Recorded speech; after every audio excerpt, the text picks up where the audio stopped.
Coordination किस तरह से होगी? जैसन बोले। सर एक्चुअली ना कल मेरा कोई इशू हो गया था, तो जिसकी वजह से मैं कल लेक्चर नहीं ले पाया। तो कल आपने वो प्रोकैरियोट्स वाला सारा करवा दिया था, प्रोकैरियोट्स वाला? लाइक मतलब वायरसेस वाला जो चैप्टर है। नहीं, वो तो अभी करना है, वो तो आगे जाके होगा। अच्छा सही। और सर मैंने एक बात ये पूछनी थी कि ना पीएमसी के सैंपल पेपर में अब जैसे उन्होंने डेट्स का पूछा हुआ है कि first virus was discovered in which century, तो अब ये सेंचुरियां भी याद रखनी है। जैसे वो एक और एमसीक्यू से टाइम वाला के लॉग एंड की मॉडल की सेंचुरी में प्रपोज हुआ, मतलब 2-3 सैंपल पेपर में ये सेंचुरी से रिलेटेड क्वेश्चन आया देखिए, हुआ है। डेट्स जो याद रखनी है ना, वो तो बेसिकली मेमोराइजेशन है, वो तो आप खुद भी कर सकते हैं। वो अगर कर लेंगे तो बेहतर है, अच्छा है, स्किप नहीं करने उसको। सर वो मतलब वो तो फिर हर बुक में डिफरेंट है ना, तो फिर किस तरह से पंजाब की करेंगे? करें। तो वो जो फेडरल वाले बच्चे वो अपनी बुक से लगाएंगे तो उनका गलत हो जाएगा। वो तकरीबन साइंटिस्ट तो सेम है, डेट आगे पीछे हो सकती है, और तो इतना कोई नहीं है। सही, थैंक यू सर। ठीक है भाई। सो आपके पास रिसेप्टर्स हैं, न्यूरॉन्स हैं, फैक्टर है।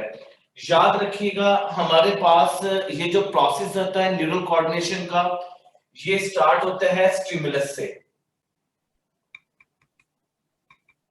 स्टिमुलस या स्टिमुलाई, कोई भी फैक्टर है। स्टिमुलस रिसीव करती है बाय रिसेप्टर्स, रिसीविंग की वजह से इसको हम रिसेप्टर्स का नाम देते हैं। रिसेप्टर्स को जज करता है और आगे सेंड करता है सेंसरी न्यूरॉन्स को, जो कि मैसेज को रिसेप्टर से कन्वे करते हैं towards the CNS, central nervous system. Central nervous system से ये जाता है मोटर न्यूरॉन्स की तरफ, और मोटर न्यूरॉन्स से मैसेज जो है वो इफेक्टर्स की तरफ जाता है।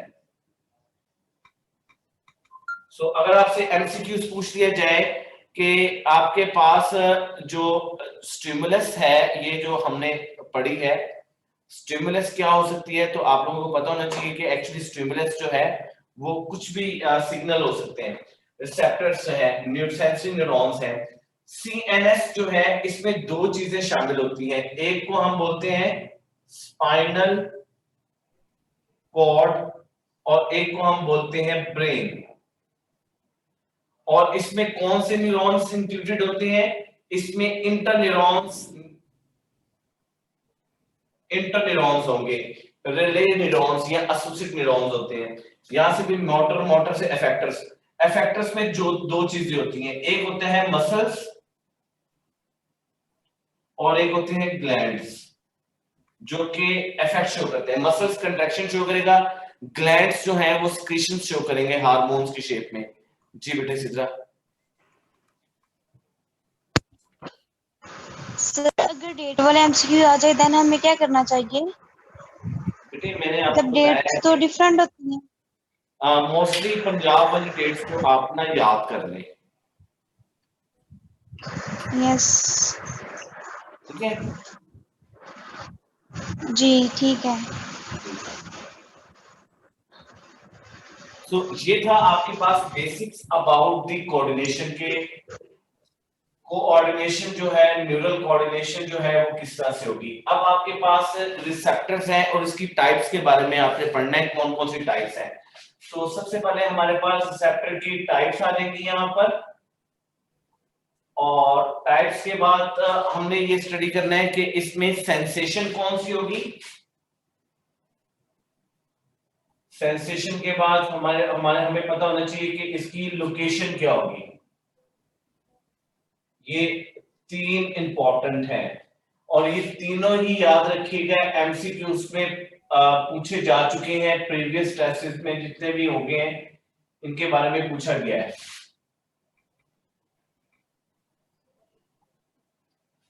सो आपके पास पहला रिसेप्टर जो है, जिसको आप कीमो रिसेप्टर्स का नाम देते हैं, जो कि केमिकल्स को डिटेक्ट करता है। Chemo receptors, chemo mean chemicals. तो बॉडी के ये रिसेप्टर्स जो हैं ये बेसिकली कहां पर मौजूद होते हैं, इसको हमने पढ़ना है, और ये क्या फंक्शन परफॉर्म कर रहे होते हैं। पहले देखिए स्मेल को, टेस्ट को। स्मेल,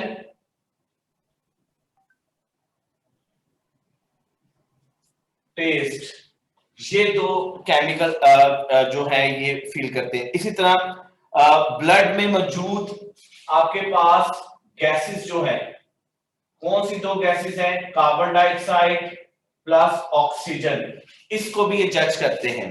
ठीक है जी। ग्लूकोज, अमाइनो एसिड, ग्लूकोज हो सकता है, अमाइनो एसिड्स होती है, विटामिन मोस्टली ग्लूकोज है आपके पास, अमाइनो एसिड्स हैं, फैटी एसिड्स हैं। इनके ये जो सेंसेशन है इसको कीमोरिसेप्टर जो है जज करता है, और इनके रिसेप्टर्स जो हैं याद रखिएगा हाइपोथैलेमस में मौजूद होते हैं, हाइपोथैलेमस में। ठीक है। नंबर 2 पे आपके पास रिसेप्टर आता है जिसको हम नाम देते हैं मैकेनो रिसेप्टर्स, मैकेनिकल वर्क से इंक्लूडेड है मैकेनो रिसेप्टर्स। मैकेनो रिसेप्टर्स जो हैं आपके पास टच, प्रेशर, हियरिंग, इक्विलिब्रियम, ये बेसिकली टच को, प्रेशर को, हियरिंग का मतलब है यहां पर सुनना, हायरिंग नहीं है, ये याद रखिएगा। हियरिंग प्लस बॉडी का इक्विलिब्रियम, इनको जो सेंसेस बेसिकली हैं उनको मैकेनो रिसेप्टर्स कहते हैं। ये ईयर में हो सकते हैं, इनकी लोकेशन जो है ईयर्स में है, प्लस स्किन। अब ईयर्स में जो है वो बेसिकली आपके पास हेयरिंग का और इक्विलिब्रियम का फंक्शन होता है, और कॉक्युला एयर में होता है, जबकि टच और प्रेशर रिसेप्टर हमारे स्किन में है। लेकिन फॉर एग्जांपल स्टूडेंट्स ये पूछ रहे थे सर हमारे पास ब्लड प्रेशर का और जज करने के लिए बॉडी में रिसेप्टर्स होते हैं, उनको हम बैरोरिसेप्टर्स बोलते हैं। बैरोरिसेप्टर्स ब्लड को जज करते हैं कि वॉल्यूम कम है या ज्यादा है।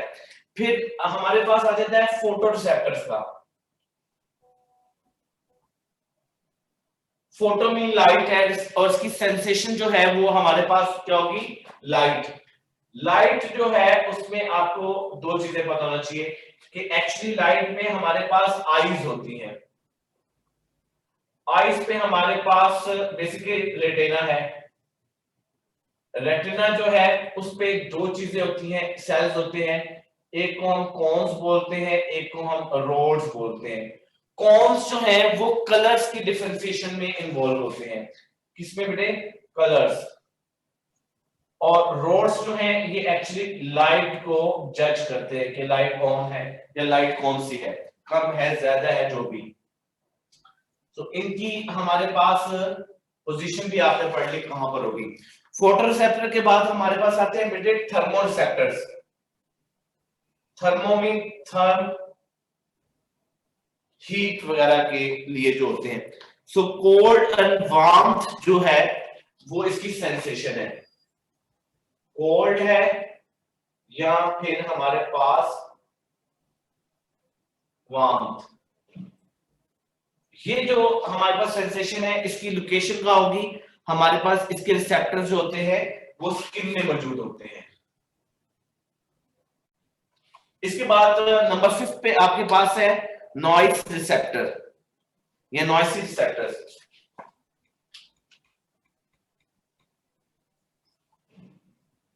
नॉइस रिसेप्टर्स, ये रिसेप्टर्स जो होते हैं बेसिकली ये पेन को डिटेक्ट करते हैं। बहुत इंपॉर्टेंट है ये एमसीक्यूज में पूछा जा सकता है कि पेन को डिटेक्ट करने के लिए कौन से रिसेप्टर्स होते हैं, और मोस्टली पेन को डिटेक्ट करने के लिए रिसेप्टर्स की जो लोकेशन है वो स्किन में होती है। तो इसका मतलब है कि स्किन हमारी जो है वो स्पेशलाइज्ड है फॉर दिस फंक्शन। इसमें भी स्किन आ गया, इसमें भी स्किन आ गया, इसमें भी स्किन आ गया। सो ये जो रिसेप्टर्स हैं इनकी वर्किंग बड़ी इंटरेस्टिंग है। ठीक है जी। अब फॉर एग्जांपल हमारे पास डिस्ट्रीब्यूशन जो है वो सबसे ज्यादा स्किन में किस चीज की है? वो रिसेप्टर्स की है। कौन से? आपके पास पेन रिसेप्टर है, आपके पास हीट और कोल्ड रिसेप्टर है। तो पेन रिसेप्टर और कोल्ड रिसेप्टर का पॉइंट याद रखना है आपने। पेन रिसेप्टर और दूसरा आपने कोल्ड रिसेप्टर के बारे में चीजों को याद रखते हैं। अब इसकी वैल्यूज बुक में लिखी हुई हैं जो पंजाब में है कि ये 27 टाइम जो है वो ग्रेटर देन होता है किससे, कोल्ड से। पेन रिसेप्टर ज्यादा होते हैं कोल्ड रिसेप्टर से, और ये 10 टाइम ज्यादा होते हैं। अब यहां पर क्या आप लोगों ने याद रखने हैं वो है हीट रिसेप्टर्स।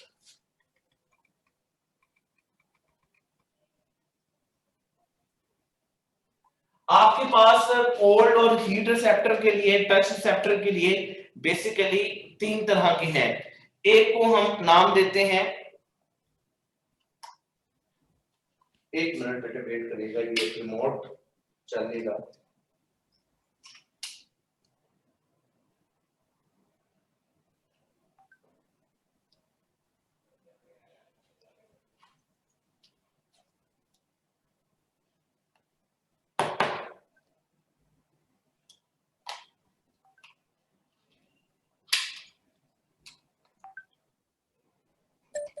लाइक वही याद करो जो बुक्स में है, मतलब हर साइंटिस्ट की करने पड़ेंगे।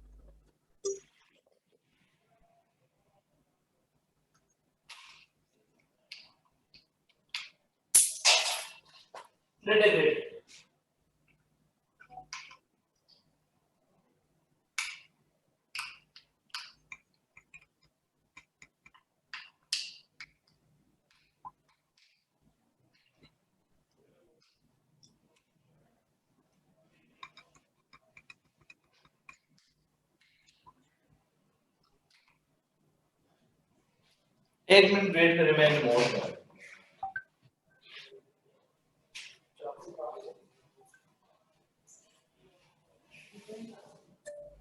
अगर ऑफ कर दो ना फिर सर ऑन नहीं करते, मतलब क्या कह रहे हैं ऐसे? ओ आई एम सॉरी सर, मुझे पता नहीं था मेरा माइक ऑन है। कोई बात नहीं जी, यार पता नहीं कैमरे को क्या हो गया, ये चल नहीं रहा। सर अब इधर भी ब्लर आ रहा है। अब देखिए, अब नहीं आना चाहिए ब्लर। ये सब सही है। हाँ जी। अच्छा, मैं ये बात बता रहा था आप लोगों को कि जो आपके पास वर्किंग है ना रिसेप्टर्स की, वो 3 तरह की है। वो है, एक को हम फ्री नर्व एंडिंग्स बोलते हैं, दूसरी आपके पास है मेसनर्स कैप्सूल्स, कार्पसस भी बोल सकते हैं, ठीक है, और पैसिनियन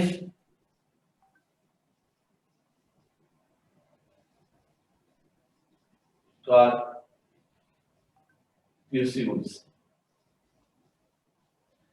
अब इन दोनों में डिफरेंस क्या है? दो पहले जो है बिजनेस कार्पोसल्स और फ्री नर्व एंडिंग्स जो हैं, ये टच को फील करती हैं, टच बॉडी में, और ये जो है ये प्रेशर को फील करेगा डीप इन द बॉडी होती है। इनकी अपीयरेंस कैसी होती है ये देखिएगा, ये फ्री नर्व एंडिंग है तो एक्चुअली ये इस तरह से होगी, इनको फ्री नर्व एंडिंग्स बोलते हैं। और अगर ये टच रिसेप्टर्स हैं, कैप्सुलेटेड हैं, तो एक्चुअली ये इस तरह से स्पाइरल शेप्ड हो सकते हैं। और पैसिनियन कार्पसल्स जो है ये बेसिकली एनकैप्सुलेटेड एंडिंग्स होती हैं, डीप होती है बॉडी में, और लिम्स वगैरह में होती है, वाइब्रेशंस को कर रही होती हैं, और इनकी शेप जो है कुछ इस तरह से हमारे पास होगी। सो ये जो स्ट्रक्चर्स हैं हमारे पास न्यूरॉन्स की वर्किंग में, इसको हम लेते हैं। जी बेटे बोले वकार। Sir, can you please explain the pain receptor and cold receptor thing again? I didn't really get it. So pain receptor, basically their concentration is 27 greater than the cold receptor. Pain receptor basically receive the pain perception, whereas the cold receptors are 10 times large in number in the skin or distributed in the skin as compared to the heat receptors. So basically heat receptor or cold receptor basically receive the signals from the surroundings areas of the organisms, especially in humans. सो बेटे receptors का आप लोगों ने पढ़ लिया। Next आप लोगों ने न्यूरॉन्स के बारे में पढ़ना है कि न्यूरॉन्स क्या होंगे और इसको हमने डिटेल में लेके चलना है। इसमें से आप लोगों को एमसीक्यूज जो हैं वो इस टेबल में से बहुत सारे आ सकते हैं कि all are related to all are correct about the chemoreceptor except इसकी लोकेशन पूछ सकता है, इसकी सेंसेशन पूछ सकता है।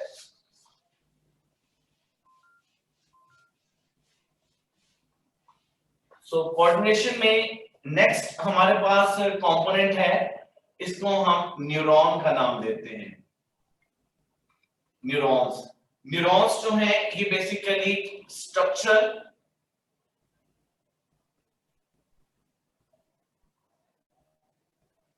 एंड फंक्शनल यूनिट है हमारे नर्वस सिस्टम के। नर्वस सिस्टम जो है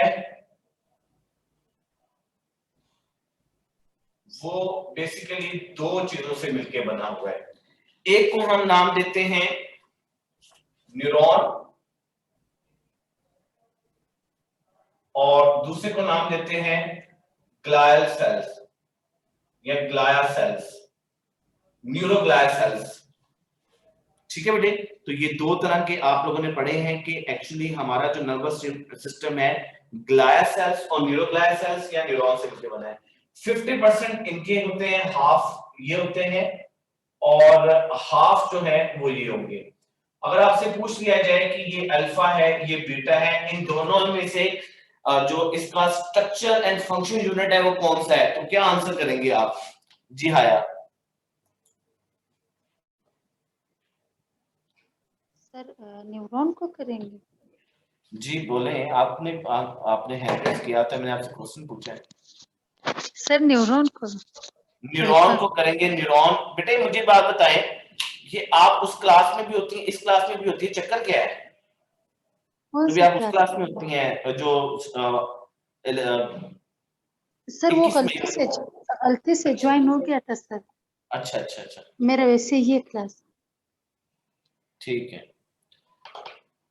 सो जो न्यूरोग्लाया सेल्स हैं ये एक्चुअली नर्वस सिस्टम को प्रोटेक्शन देता है, न्यूरिशमेंट देता है, प्रोवाइड कर रहा होता है, प्रोटेक्शन है, नॉरिशमेंट है, सेव कर रहा होता है इसको। हाई प्लांट्स में न्यूरोग्लाया सेल्स जो हैं वो इंपॉर्टेंट न्यूट्रिशन रोल प्ले कर रहे होते हैं क्योंकि माइलिन शीट प्रोवाइड कर रहे होते हैं। न्यूरॉन्स एक दफा मैच्योर हो जाए दोबारा जो है वो डिवाइड नहीं कर सकते। ठीक है, न्यूरॉन्स अगर उसकी सेल बॉडी खत्म हो जाए तो वो वर्किंग नहीं कर सकते। स्ट्रक्चर ऑफ न्यूरॉन्स में आएंगे।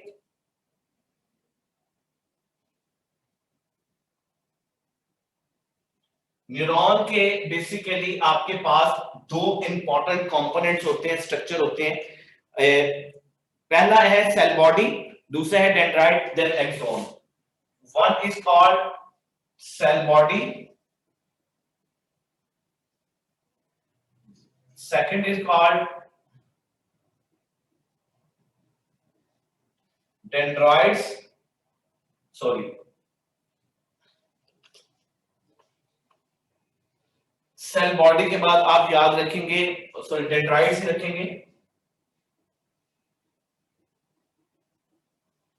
और थर्ड कंपोनेंट है एक्सोन। आपसे पूछ लिया जाए कि इन तीनों में से सोमा किसे बोलते हैं तो आप क्या आंसर करेंगे? सोमा। जी मरियम इकबाल बताएं। Cell body. सेल बॉडी को हम नाम देते हैं सोमा का। सो याद रखिएगा सोमा जो है वो एक्चुअली सेल बॉडी है। आपसे पूछ लिया जाए कि longest part of the neuron कौन सा है तो आप कहेंगे एक्सोन जो है वो लॉन्गेस्ट पार्ट है। आपसे ये पूछ लिया जाए कि शॉर्ट या साइटोप्लाज्मिक एक्सटेंशन कौन सी हैं तो आप कहेंगे कि ये आपके पास साइटोप्लाज्मिक की एक्सटेंशंस हैं। जनरली अगर इसको हम ड्रॉ करें एक न्यूरॉन के स्ट्रक्चर को तो हमें कुछ इस तरह से चीजें नजर आएंगी। बेटे वेट करें 1 मिनट, कैमरा के डिस्टरबेंस आ रही है।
अब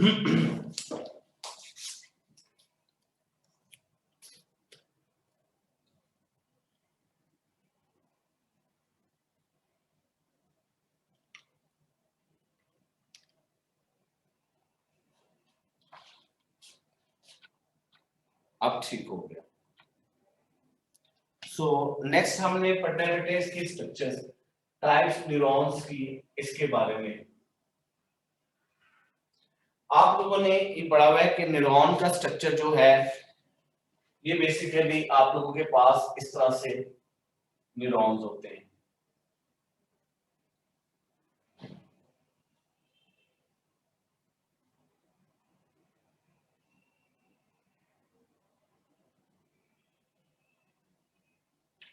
बेटे ये आपके पास एक न्यूरॉन है और ये एक टिपिकल न्यूरॉन्स आपको यहाँ पे दिखाया गया है, ठीक है। न्यूरॉन्स की जो साइटोप्लाज्मिक एक्सटेंशंस होती हैं, ये एक्सटेंशंस हैं साइटोप्लाज्मिक, इसको हम नाम देते हैं। अगर आपसे ये एक्स वगैरह के बारे में पूछ लिया जाए, what is X, so these are called dendrites. और इसमें ये जो स्ट्रक्चर है इसको हम बोलते हैं सेल का न्यूक्लियस। न्यूरॉन्स जो है बेसिकली क्या है, ये एक सेल्स के नेम है। सो इसको हम नाम देते हैं dendrites.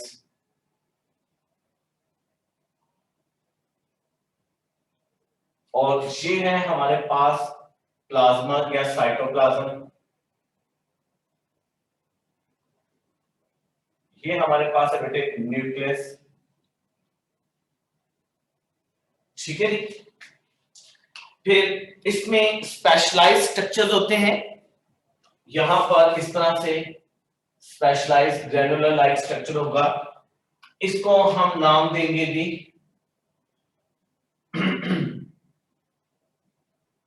नीजल्स granules. Mostly nasal granules का जो है वो पूछते हैं कि व्हाट इज नीजल ग्रेन्यूल्स, ये कैसे वर्किंग करता है, इसके बारे में ना मोस्टली एग्जाम में पूछा जाता है, ये याद रखिएगा कि नीजल ग्रेन्यूल्स क्या है। नीजल ग्रेन्यूल्स में क्या क्या चीजें होती हैं देखिएगा, इसमें आपके पास endoplasmic reticulum plus Golgi complex.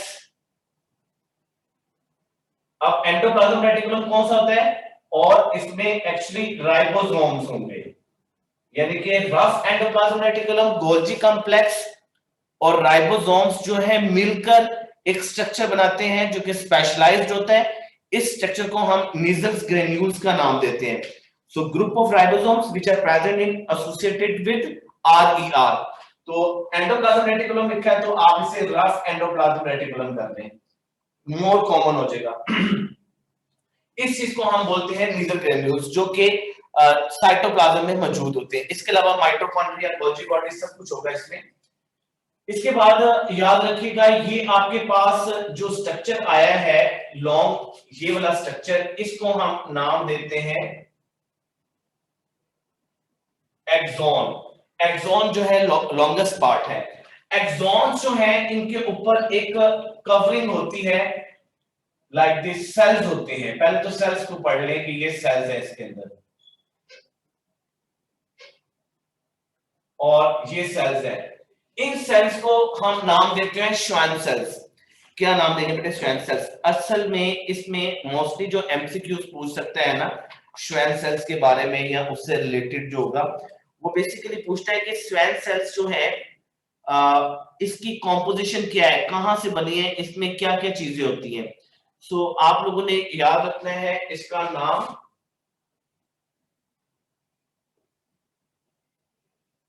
Schwann cells बोलते हैं।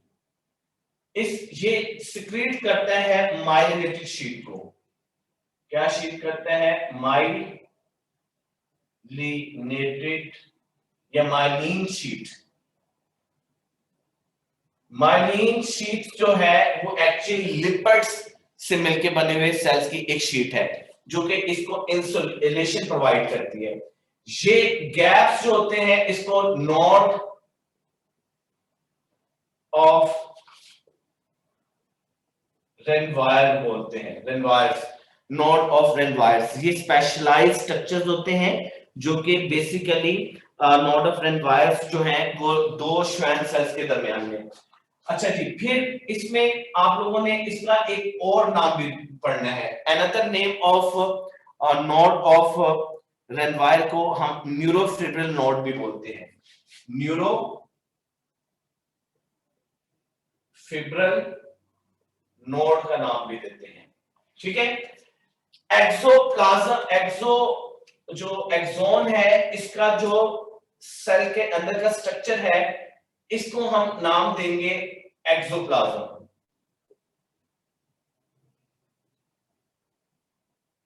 एक्सोप्लाज्म में क्या क्या चीजें होती हैं? फॉर एग्जांपल, क्या इसमें माइटोकॉन्ड्रिया होगा? क्या इसमें एंडोप्लाज्मिक रेटिकुलम होगा? क्या इसमें आपके पास गोल्जी कॉम्प्लेक्स होगा? क्या इसमें आपके पास नीजल्स ग्रेन्यूल्स मौजूद होंगे? So which of the following is not present in exoplasm of a neuron? Komal ji बेटे बोले बेटे।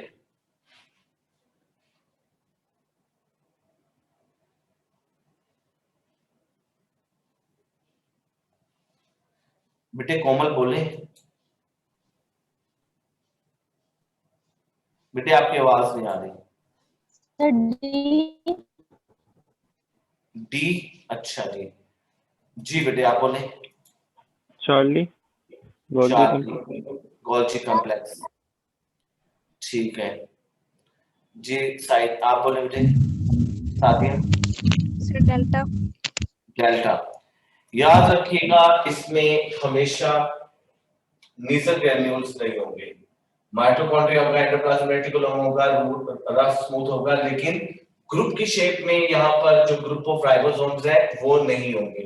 ठीक है, बाद में फिर आप लोगों ने याद करना है कि यहाँ पर माइलिन जो यहाँ पर ये जो है इसको नर्व एंडिंग्स बोलते हैं, ये साइनेप्टिक नॉब कहलाएगा। ठीक है, ये जो स्ट्रक्चर है इसको हम साइनेप्टिक नॉब बोलते हैं। ठीक है, आगे जाके हम इसके बारे में और भी स्टडी करेंगे फंक्शन को। अब आपके पास न्यूरॉन्स जो है वो दो या तीन तरह के हो सकते हैं। For example, type of neurons आप लोगों ने पढ़नी है। टाइप्स ऑफ न्यूरॉन्स, अगर आप लोगों से एमसीक्यूज पूछ लिया जाए कि कितनी टाइप्स के न्यूरॉन्स हैं, तो आप बोलेंगे कि एक्चुअली दो टाइप्स के न्यूरॉन्स होते हैं, तीन टाइप्स के न्यूरॉन्स होते हैं। इन टाइप्स को ही हम यहां पर डिस्कस करेंगे। ठीक है, ये एमसीक्यूज के पॉइंट ऑफ व्यू से बहुत इंपॉर्टेंट है जो मैं आपको बताने लगा हूं कि न्यूरॉन्स की कितनी टाइप होती हैं और इनकी वर्किंग क्या होती है, ये आप लोगों ने भूलना नहीं है।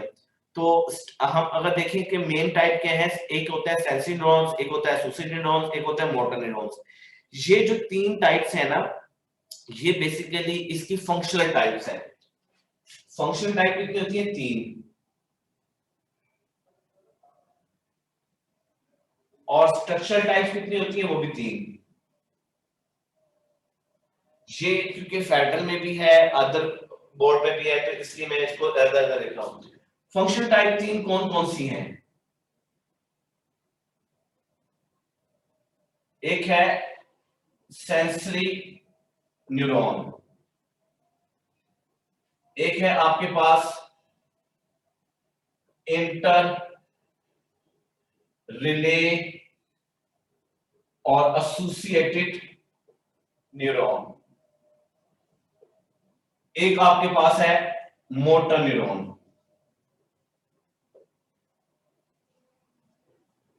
ठीक है, ये इसकी फंक्शनल टाइप्स हैं। स्ट्रक्चरल टाइप्स जो होती हैं वो भी तीन होती हैं जिससे मिलकर ये बना होता है। एक को बोलते हैं यूनिपोलर न्यूरॉन, ये फेडरल में, केपीके में, अदर बुक्स में लिखा हुआ है। फिर होती है बाई पोलर न्यूरॉन, और फिर होता है मल्टी पोलर न्यूरॉन। अब सर हमने तो जिंदगी में पहली दफा यूनिपोलर, बाइपोलर, मल्टीपोलर पढ़ा है, तो हमें क्या पता चलेगा कि यूनिपोलर सेंसरी होते हैं या मल्टीपोलर सेंसरी होते हैं? तो याद रखिएगा जो यूनिपोलर होते हैं ना स्ट्रक्चरली, वो फंक्शनली क्या होते हैं? सेंसरी न्यूरॉन्स होती हैं। बाइपोलर जो है वो एक्चुअली आपके पास इंटर न्यूरॉन्स होंगी, और मोटर न्यूरॉन्स जो है ये मल्टीपोलर होते हैं। यहां पर हम मोटर न्यूरॉन्स के बारे में देखेंगे, ठीक है? ये थोड़ा याद रखना है बस, और आपने इसकी फर्दर एक्सप्लेनेशन नहीं पढ़नी। जी बेटे बोले सित्रा।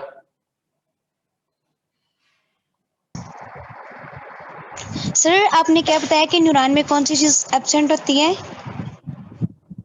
कौन सी एब्सेंट? नीजल ग्रैन्यूल्स इसके एक्टोप्लाज्म में एब्सेंट होते हैं, सेंट्रियोल एब्सेंट होते हैं, ठीक है बेटे? तो निसल्स ग्रैन्यूल्स तो होते नहीं है? वो बेटे सोमा में होते हैं, एक्टोप्लाज्म में नहीं होते, वो मैंने लिखे भी हैं। Nasal okay sir. Granules Soma में होंगे, इसमें नहीं होंगे, ठीक है? Yes sir. जिस वाहत अकमल बोले बेटे। सर वो मैंने कहा था कि एलएमएस में ना सर ने इंटरन्यूरॉन को भी मल्टीपोलर में प्लेस किया था। हाँ जी वो भी हो सकते हैं, वो भी हो सकते हैं। ये सिर्फ आप लोग ने एक याद रखना है कि इंटरन्यूरॉन्स भी मल्टीपोलर हो सकते हैं। सेंसरी न्यूरॉन्स तो यूनिपोलर होंगे, मल्टीपोलर मोटर न्यूरॉन्स हो सकते हैं। जो आपके पास मल्टीपोलर है ना, मल्टीपोलर कुछ भी हो सकता है कि जो मल्टीपोलर है इसमें इंटरन्यूरॉन्स भी आ सकते हैं, ठीक है? Okay sir. सर ने कहा था कि बाइपोलर जो होते हैं ना वो एम्ब्रियोनिक लाइफ में होते हैं। हाँ जी बिल्कुल। ओके जी फातिमा। अस्सलाम वालेकुम सर। सर ये मैं पंजाब की बुक में लिखा हुआ है कि जो कुछ सेंसरी न्यूरॉन है ना वो बाइपोलर भी होते हैं। हाँ जी हो सकते हैं। और सर ये मैंने पूछना था कि जो एक्सोन के अंदर साइटोप्लाज्म पाया जाता है उसे एक्सोप्लाज्म कहते हैं। एक्सोन के अंदर जो साइटोप्लाज्म यानी पाया जाता है इसको एक्सोप्लाज्म बोलते हैं। सर, और जो न्यूरॉन के अंदर पाया जाता है उसे सिर्फ साइटोप्लाज्म कहते हैं। और इसे न्यूरोप्लाज्म बोलते हैं, लेकिन एक्चुअली क्योंकि साइटोप्लाज्म बोलते हैं, न्यूरोप्लाज्म बोलते हैं, लेकिन इसके लिए कोई बेसिक टर्म नहीं हमने यूज की, तो आपने ये याद रखना है। एक्सोप्लाज्म एक्सोन का है, साइटोप्लाज्म सोमाप्लाज्म साइटोप्लाज्म, ठीक है? जी सर। जी अच्छा बेटे एक बात आप लोगों ने याद रखनी है कि आपके पास ना ये एक मैं फॉर्मेशन यहाँ पर बनाने लगा हूँ, एक रिसेप्टर और एक न्यूरॉन्स और एक जो स्ट्रक्चर है मोटर न्यूरॉन्स का और उनका बनाने लगा हूँ। देखिए दोनों में डिफरेंस क्या क्या हो सकता है। फॉर एग्जांपल मैंने आपको ये जो न्यूरॉन्स मोटर न्यूरॉन्स बनाए हैं, ये मल्टीपोलर न्यूरॉन्स है, मल्टीपल पॉल्स है इसके, ठीक है? लेकिन एक न्यूरॉन सेंसरी अगर मैं बनाऊं, सेंसरी न्यूरॉन्स में ये आपने को याद रखना है क्योंकि ये सेंसरी न्यूरॉन्स जो हैं ये रिसेप्टर के साथ लोकेटेड होते हैं, क्योंकि सेंसरी न्यूरॉन्स ने इंफॉर्मेशन को कैरी करना होता है। फॉर एग्जांपल ये आपके पास सेंसरी न्यूरॉन्स है, ये एक रिसेप्टर है, रिसेप्टर से स्ट्रक्चर्स ओरिजिनेट होते हैं लाइक दिस एंड दिस, ये इकट्ठे होंगे और ये आगे की तरफ इस तरह से मूव करेंगे, ठीक है? अब ये बेसिकली वो स्ट्रक्चर है जो कि रिसेप्टर से इंफॉर्मेशन को लेके चल रहा है टुवर्ड्स दी बॉडी।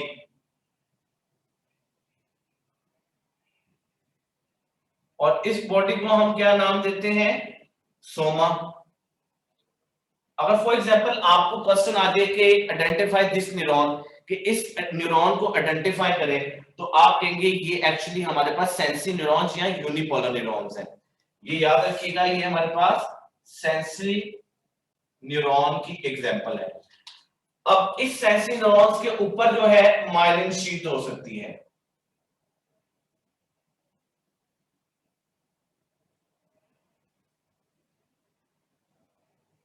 ये श्वेन सेल्स हैं जो कि कवरिंग दे रहे होते हैं लाइक दिस, नोड ऑफ रेनिवर्स है, नोड ऑफ रेनिवर्स सेल्स है, ठीक है? इसमें और इसमें कोई फर्क नजर आ रहा है आपको? बेसिकली फंक्शन यहाँ पर डिफरेंस ये है, दोनों में आप लोगों ने पढ़ना है, जरा गौर से देखिएगा कि इसमें ये जो है आपके पास, ये तो सर आप कह देंगे सर ये तो श्वेंसेल्स हैं,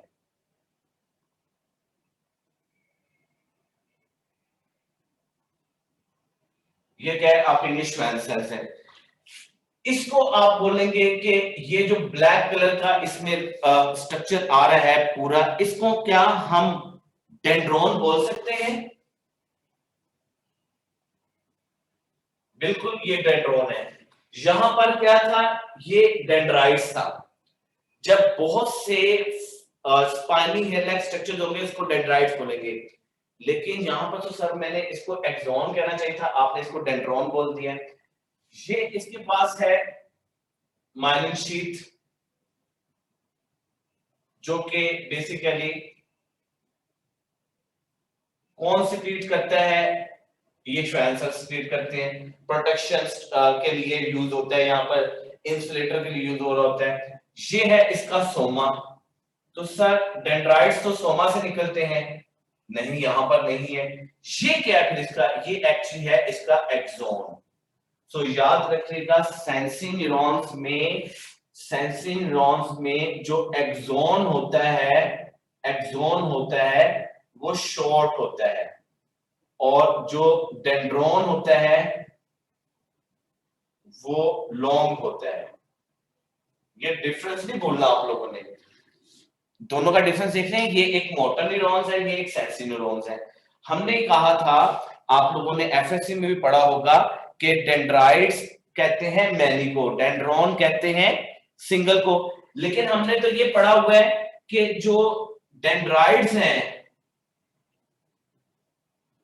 ये ऑलवेज नॉन माइलिनेटेड होते हैं, ऑलवेज नॉन माइलिनेटेड, इस पे कोई श्वेन सेल्स नहीं होते। यहां कोई श्वेन सेल्स बनाए नहीं बनाए। इनका काम क्या है, इनका काम है इस स्टिमुलस को रिसीव करना। स्टिमुलस को क्या करना है, स्पाइनी हेयर लाइक एक्सटेंशंस है, इन स्टिमुलस को रिसीव करना है, और स्टिमुलस को रिसीव करने के बाद उसको कहां पे शिफ्ट करना है, टुवर्ड्स दी सोमा, और सोमा से कहां पर जाएगा, ये एक्सॉन की तरफ मूव करेगा सिग्नल, एक्सॉन से दूर जाएगी। बात समझ आएगी बेटे? सो यहां पर सर, यहां पर जो आपने डेंड्रोन बनाया है ये सिंगल है, क्योंकि ये मैसेज को कन्वे कर रहा है टुवर्ड्स दी सोमा, और सोमा से अवे जो स्ट्रक्चर होता है इसको एक्सॉन बोलते हैं। तो दोनों में डिफरेंस है। अगर आपसे पूछ दिया जाए कि इनमें क्या डिफरेंस है सेंसरी का और मोटर का, तो आप लोग कहेंगे सर एक में तो हमारे पास एक्सॉन है और एक में हमारे पास डेंड्रोन है। तो डेंड्रोन यहां पर सेंसरी न्यूरॉन्स का डेंड्रोन माइलिनेटेड होता है और क्या होगा, लॉन्ग होगा, जबकि मोटर न्यूरॉन्स में डेंड्राइट्स होते हैं जो कि साइटोप्लाज्मिक एक्सटेंशंस है। ये इसमें साइटोप्लाज्मिक एक्सटेंशन नहीं है, यहाँ पे डेंड्रोन जो है मैसेज लेके जा रहा है टुवर्ड्स द सोमा, और सोमा से मैसेज जा रहा है एक्सॉन की तरफ। जी मोहम्मद जी बेटे। सर ये जो बिल्कुल टॉप पे आपने बनाए हुए 3, वो क्या है? ये रिसेप्टर है,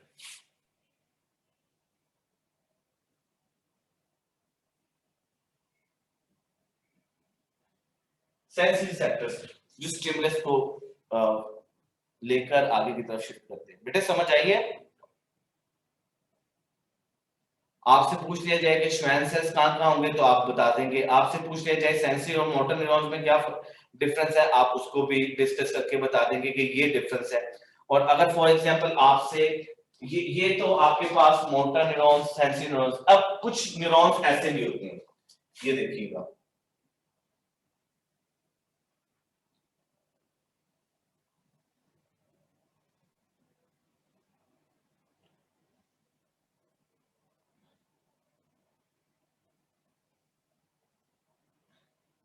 ये इस न्यूरॉन्स को हम क्या बोलते हैं, इस न्यूरॉन को हम एक्चुअली बोल रहे होते हैं कि हमारे पास ये इंटरन्यूरॉन्स है। इंटरन्यूरॉन्स इस शेप के भी हो सकते हैं या इंटरन्यूरॉन्स जो है इस शेप के भी हो सकते हैं।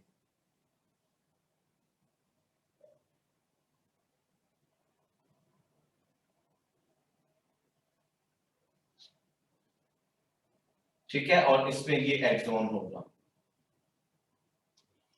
ये भी आपके पास, मैं अभी दिखा देता हूं आपको। ये देखिए, ये इंटरन्यूरॉन्स इस शेप में भी हो सकते हैं। ठीक है बेटे, तो आप लोगों को ये था। इसके बाद हम स्टडी करेंगे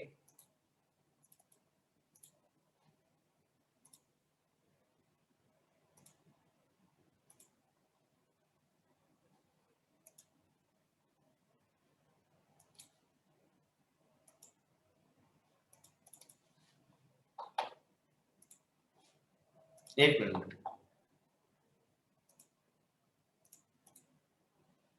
अच्छा जी, इसके बाद हम स्टडी करेंगे रिफ्लेक्स आर्क, रिफ्लेक्स पाथवे क्या होता है इसके बारे में। सो हमारे पास दूसरा है reflex action and reflex arc. Neurons की वर्किंग किस तरह होती है। रिफ्लेक्स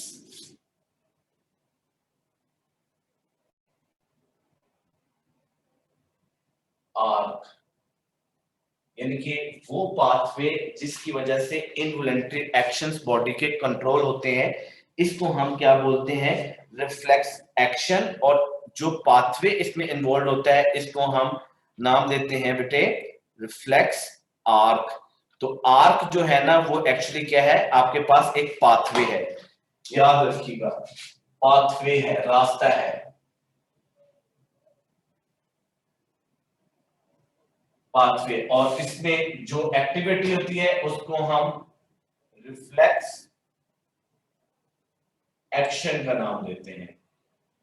इसके कंपोनेंट्स आपको पता होना चाहिए कौन कौन से हैं, आपको कंपोनेंट्स पूछ सकते हैं। सो बेसिकली इसके जो आपके पास कंपोनेंट्स हैं वो 5 कंपोनेंट्स होते हैं इसके, जो आप लोगों ने पढ़ने हैं। कौन कौन से कंपोनेंट होते हैं, एक इसमें होता है रिसेप्टर,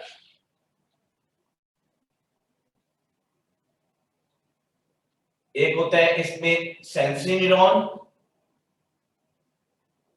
एक इसमें होता है इंटरन्यूरॉन, एक इसमें होगा मोटर न्यूरॉन और एक इसमें होगा इफेक्टर। ठीक है, सो आप लोगों ने ये बेसिकली टर्म्स पढ़ी हैं, इसको मैं यहां से रेज कर रहा हूं ताकि मैं आप लोगों को पाथवेज के बारे में बता सकूं, ये पाथवे वर्क किस तरह करता है, इसकी वर्किंग क्या है। ये डायग्राम मैंने यहाँ पे बनानी है। आप लोगों ने पढ़ा हुआ है कि आपके पास स्पाइनल कॉर्ड जो है वो एक पाथवे है। स्पाइनल कॉर्ड का क्रॉस सेक्शन आप लोगों ने इस तरह से पढ़ा हुआ है।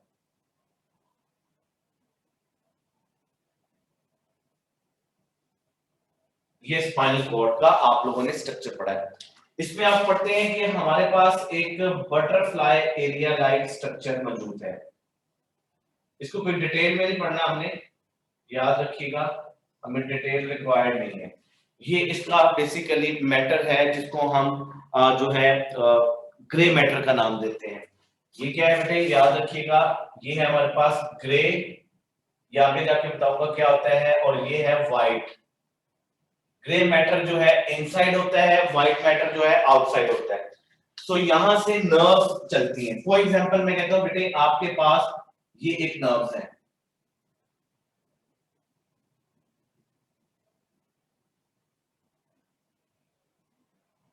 और ये इंटरन्यूरॉन्स मोस्टली ब्रेन और स्पाइनल कॉर्ड में मौजूद होते हैं। ठीक है, ये भी आप लोगों को याद रखिए कि इंटरन्यूरॉन्स कहां पे मौजूद होंगे। सो यहाँ पर आप लोग इस तरह से पढ़ते हैं कि ये इंटरन्यूरॉन्स है, और इंटरन्यूरॉन्स से मैसेज जो है वो आगे फॉरवर्ड होता है। सो आप लोगों के पास सेंसरी न्यूरॉन्स होते हैं। सेंसरी न्यूरॉन्स इस तरह से है, फॉर एग्जांपल ये सेल बॉडी है और यहाँ पर माइलिन शीट है, और ये एक्सॉन से ये जा रहा है इधर। ठीक है, ये सेल बॉडी है, और यहां पर आपके पास सेल बॉडी है किसकी, याद रखिएगा, मोटर न्यूरॉन्स की। ये सेल बॉडी है मोटर न्यूरॉन्स की। ठीक है, सो मैसेज जो है वो एक्चुअली नर्व इंपल्सिस जो है, मैसेज जो है वो इस डोर्सल रूट से गुजरता है, और इस रूट को हम नाम देते हैं कि ये वो रूट है जिसमें आपके पास क्या होगा, बेसिकली सेंसरी न्यूरॉन्स होंगे। इसको डोर्सल रूट गैंग्लियन बोलते हैं। क्यों गैंग्लियन बोलते हैं? क्योंकि ये इकट्ठा हो जाता है एक जगह पे जाके, मैंने इकट्ठा नहीं दिखाया आपको। और ये जो है मैसेज दोबारा वापस आता है वो due to this ventral root के थ्रू आता है। तो इसका मतलब है कि हमारे पास जो पाथवे होता है इस चीज को, स्ट्रक्चर को समझने के लिए, वो एक्चुअली हमारे पास ये है, जिसको मैं यहां पे रिप्रेजेंट करने लगा हूं, dorsal and ventral root ganglion. Message किस तरह से कन्वे करता है, ये जो रिफ्लेक्सेस है वो किस तरह से चलते हैं। तो सबसे पहले आपके पास रिसेप्टर्स होते हैं। रिसेप्टर बॉडी में कहीं पे भी हो सकता है। रिसेप्टर्स जो है वो स्टिमुलस को रिसीव करते हैं। स्टिमुलस जो है वो स्पेसिफिक होती है। हर रिसेप्टर जो है हर स्टिमुलस को रिसीव नहीं कर सकता। हीट वाले रिसेप्टर हीट वाले को करेंगे। सो अगर आपसे एमसीक्यूज का इसका पाथवे पूछ लिया जाए तो आप कहेंगे रिसेप्टर से सेंसरी न्यूरॉन्स की तरफ जो है मैसेज को कन्वे किया जाता है। सेंसरी न्यूरॉन्स ये मैसेज जो है वो कन्वे करते हैं इंटरमीडिएट न्यूरॉन्स को। IM से लिखूंगा इंटरमीडिएट न्यूरॉन्स। इंटरमीडिएट न्यूरॉन्स में ब्रेन और स्पाइनल कॉर्ड शामिल होता है। तो मोस्टली स्पाइनल कॉर्ड का पार्ट दिखाया गया आपको, ठीक है। नेक्स्ट इसमें क्या है, आपके पास मोटर न्यूरॉन्स आ जाएगा। ये है आपके पास मोटर न्यूरॉन। और मोटर न्यूरॉन्स जो हैं ये मैसेज को किसकी तरफ भेजते हैं? ये एक्चुअली मैसेज को इफेक्टर्स की तरफ भेजते हैं। और इफेक्टर से ये मैसेज जो है या तो मसल्स को जाएगा इफेक्टर्स, या ये ग्लैंड्स हो सकते हैं। तो ये जो पाथवे है इसको रिफ्लेक्स आर्क बोलते हैं। और ये जो स्टिमुलस मूव कर रही है इसको हम रिफ्लेक्सिस, या हम कहते हैं कि ये हमारे पास रिफ्लेक्स एक्शन हुआ है। तो रिफ्लेक्स एक्शन एनिमल्स को डेंजर से, इमरजेंसी से, या आपकी जो ब्लिंकिंग है, आईज की ब्लिंकिंग है, बॉडी के में जो ब्लड प्रेशर है वो ड्यू टू द दिस जो है रिफ्लेक्सेस कंट्रोल होते हैं। बॉडी के इनवॉलंटरी मूवमेंट्स को कंट्रोल कर रहा होता है। सो बेटे ये आप लोगों के पास टॉपिक था अबाउट द न्यूरॉन्स, रिसेप्टर्स।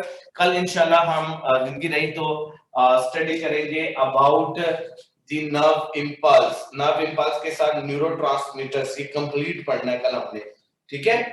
और परसों हम ब्रेन के बारे में कंप्लीट पढ़ेंगे, brain, spinal cord, sympathetic nervous system वगैरह। जी नवेरा बताओ, बोला बेटे। रिफ्लेक्स एक्शन के जो एग्जांपल्स हैं वो भी याद करने हैं। हाँ जी कर ले। वो क्या है, लेग जो है वो जर्क है, इसी तरह आईज की ब्लिंकिंग है, जो आपके पास फेडरल पंजाब में है। ये दो ही एग्जांपल दी हुई हैं। इनवॉलंटरी एक्शन सर, और ये जो आपने साइड में जो सेंसरी न्यूरॉन के साथ जो स्ट्रक्चर बनाया वो एक्सप्लेन कर दें। वो जी कौन सा स्ट्रक्चर था सेंसरी न्यूरॉन के साथ जो बनाया? सेंसरी न्यूरॉन के साथ ये मोटर न्यूरॉन है। ये मोटर न्यूरॉन, सॉरी मोटर कह रहा हूँ, ये इंटरमीडिएट न्यूरॉन है। ठीक है सर।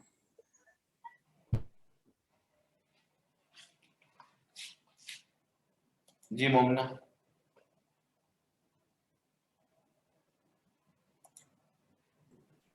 सर ये जो निसिस ग्रैन्यूल्स हैं इनमें RER प्लस राइबोसोम्स है या गोल्जी कॉम्प्लेक्स भी है? देखिए मेरी बात सुने, एंडोप्लाज्मिक रेटिकुलम यानी कि RER गोल्जी कॉम्प्लेक्स, इसके साथ जो राइबोसोम्स है ना वो ग्रुप की शेप में होते हैं। आपको पता है राइबोसोम्स जो हैं वो बेसिकली टाइनी ग्रैन्यूल्स ऑर्गेनेली या स्ट्रक्चर्स हैं जो कि रफ एंडोप्लाज्मिक रेटिकुलम के साथ होते हैं।